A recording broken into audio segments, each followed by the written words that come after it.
Yang jadi sorotan hari ini, saudara, polisi menangkap pelaku teror pocong bersenjata tajam yang kerap meresahkan warga di Bangkalan, Jawa Timur yang viral di media sosial.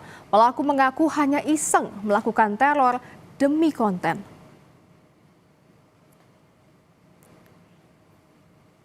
Di tengah hangatnya teror pocong yang diduga mengandung unsur kejahatan, sekelompok pemuda di Desa Merandung, Kecamatan Kelampis, Bangkalan, Jawa Timur justru memanfaatkan situasi demi kepentingan konten media sosial.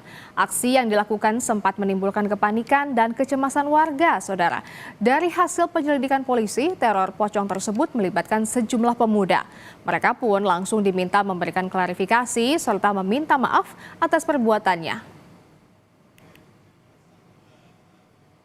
Adanya peristiwa teror pocong yang terjadi di Desa Merandung, Kecamatan Kelampis, Bangkalan, berawal dari beberapa orang pemuda yang iseng membuat konten tersebut sengaja dibuat hanya tujuan untuk iseng, namun kita berikan pembinaan kepada mereka agar peristiwa-peristiwa tersebut tidak terulang kembali.